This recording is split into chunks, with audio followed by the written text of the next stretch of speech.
José era o segundo homem mais poderoso do Egito. Neste momento, ele recebeu o seu pai e os seus irmãos na área mais nobre do Egito. Ele os trouxe de Canaã, se revelou a eles como José, e não como Tsafnat-Paneah, o todo-poderoso governador, só abaixo do faraó, e os colocou na melhor área do Egito, num lugar que eles não tinham possibilidade de passar fome. Numa época em que o Egito já tinha aí cerca de 2 anos de seca, 2, 3 anos de fome, de seca, que haviam sido previstas pelo próprio José, como 7 anos de vacas magras. Dentro dessa bolha de prosperidade em Goshen, os pastores hebreus e suas famílias viviam muito bem, obrigado. Fora dela, a fome se abatia sobre todo o Egito e também sobre Canaã. No primeiro ano de seca, conta a Torá que o povo pagava caro pelos grãos que haviam sido armazenados nos tempos das vacas gordas. No segundo ano, esse dinheiro acabou. E José ordenou então que o povo entregasse, se não tinha mais dinheiro, que entregassem seus animais. Os animais de corte, os animais de leite, os animais de carga, tudo para que eles pudessem comer. Veio o terceiro ano. E as pessoas já não tinham mais animais para entregar. E elas passaram a entregar as suas terras para o governo egípcio. E, finalmente, a própria mão de obra, as próprias forças das suas mãos, que era a única coisa que sobrava. Sem dinheiro, sem direito a dinheiro, sem animais e sem direito aos animais, sem terras, sem direito à própria força braçal, o que sobrava dessas pessoas? Essas pessoas perderam todos os seus direitos. Elas foram escravizadas. Lhes foi tirada a condição humana. Talvez não à toa esta paraxá tenha coincidido com o dia de hoje, o dia 10 de dezembro, Dia Internacional dos Direitos Humanos. E às vezes a gente se pergunta, o que nós judeus temos a ver com isso? O que a gente tem a ver com direitos humanos? Tudo. Nós temos tudo a ver com os direitos humanos, em todos os sentidos. No sentido social, no sentido cultural, no sentido religioso, no sentido espiritual, no sentido benemerente, em tantos outros sentidos. Da Torá ao Talmud, da sabedoria judaica antiga ao pensamento judaico contemporâneo, da religiosidade em toda a sua diversidade, desde os mais ortodoxos aos mais reformistas, da noção de amor misericordioso, a noção de chesed, até a prática de tikkun, de buscarmos reparar aquilo que está errado no mundo, das sinagogas às escolas, dos movimentos juvenis, as organizações femininas sionistas, passando pelas organizações inspiradas nos valores de liberdade, igualdade e fraternidade. Não há vida judaica sem direitos humanos. E não há direitos humanos sem judaísmo.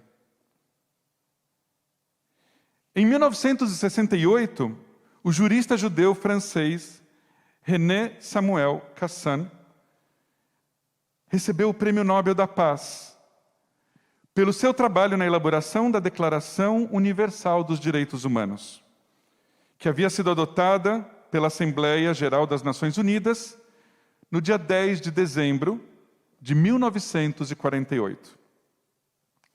Nas palavras de René Cassin, em 1974, ele dizia assim: os direitos humanos são parte integrante da fé e da tradição judaica.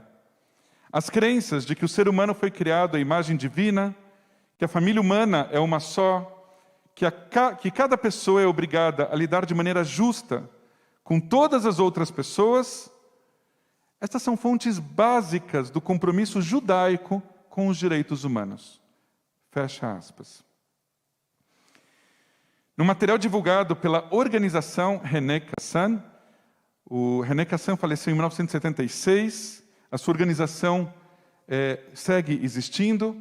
Nós lemos assim: os direitos humanos nascem dos valores judaicos e da história judaica. Os direitos humanos nascem dos valores judaicos e da história judaica. Neste Shabat, hoje, a organização René Cassin está promovendo o Shabat dos Direitos Humanos 2021. Todos os anos eles têm um tema. O tema deste ano, o direito à comida. O direito à comida, muito próprio e muito atual, infelizmente, nos nossos dias. Um princípio judaico básico é a convicção de que todo ser humano foi criado à imagem de Deus.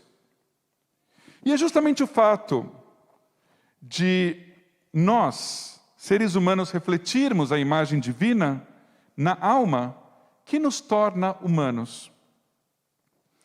Desde o século XII, Maimônides, o Rambam, nos ensina que esta imagem divina deve se traduzir nas nossas atitudes. E nas palavras mais antigas ainda do profeta Jeremias, o profeta dizia assim: eu, o Eterno, ajo com bondade, justiça e equidade no mundo. Estas são as atitudes que me dão prazer. Bondade, justiça e equidade devem ser, portanto, as nossas atitudes de respeito ao nosso próximo, ao nosso semelhante, a nossa forma de demonstrar que nós entendemos e valorizamos o que são os direitos humanos. No século XVIII,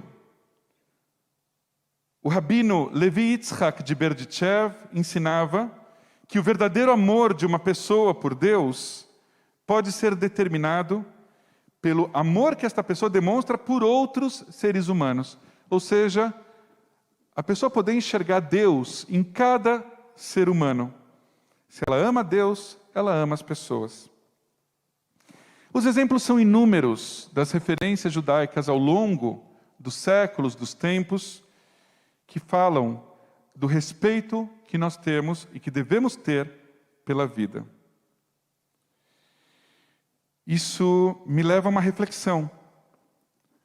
Às vezes, nós valorizamos demais o nosso judaísmo no nosso tempo, 2021, como se o nosso judaísmo fosse, talvez, melhor, mais evoluído do que outros de outros tempos. Mas nós devemos levar em consideração a pluralidade de valores judaicos de todos os tempos, não só da nossa época. Se nós quisermos honrar e respeitar o judaísmo e os direitos humanos mais universais, porque nós podemos chegar a quem podemos potencialmente ser hoje somente se nós enxergarmos para trás e podermos aprender a partir daquilo que os nossos antepassados têm a nos ensinar. A Declaração Universal de Direitos Humanos tem 30 artigos. Com o apoio da Comissão de Ação Social da West London Synagogue, e aqui eu destaquei isso porque nós temos hoje na Betel também uma comissão de ação social com um papel que certamente vai se tornar cada vez mais importante na nossa congregação. Então, com o apoio da Comissão de Ação Social da West London Synagogue, uma das sinagogas mais antigas, uma das sinagogas liberais, na verdade a sinagoga liberal mais antiga da Inglaterra. Ela vem de 1840. Nesta sinagoga, o rabino John Rayner, no final dos anos 90, coletou fontes judaicas que têm relação com a Declaração Universal dos Direitos Humanos.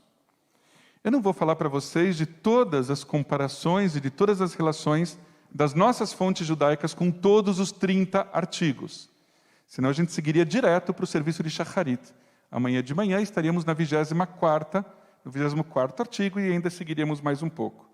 Eu vou falar só do artigo 3, que me chamou bastante atenção.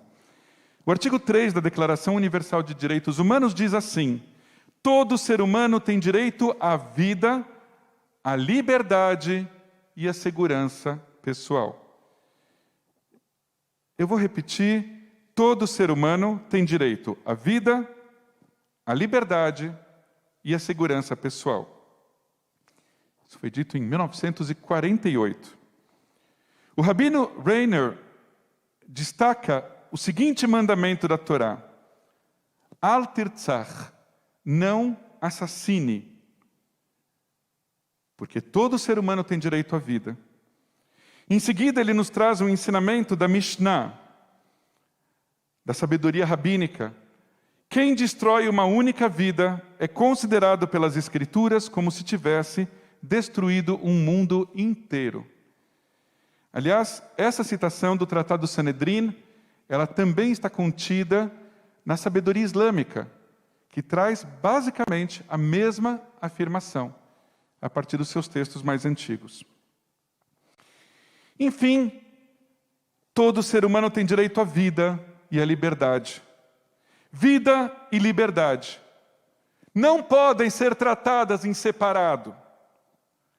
Vida, liberdade e segurança pessoal fazem parte de um mesmo todo.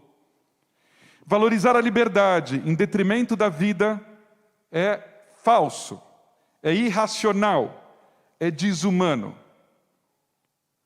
Lemos na Torá: eu coloquei diante de vocês a vida e a morte, a bênção e a maldição. O vacharta bachaim, escolha pela vida. Para se ter liberdade de escolher até mesmo entre a vida e a morte, é condição sine qua non estar vivo. Nenhuma liberdade vem antes da vida. Antes de tudo, é preciso estar vivo para lutar pela liberdade. E esta lição o povo judeu carrega, ledor vador, de geração em geração. Shabbat Shalom e feliz Shabbat da Declaração Universal dos Direitos Humanos.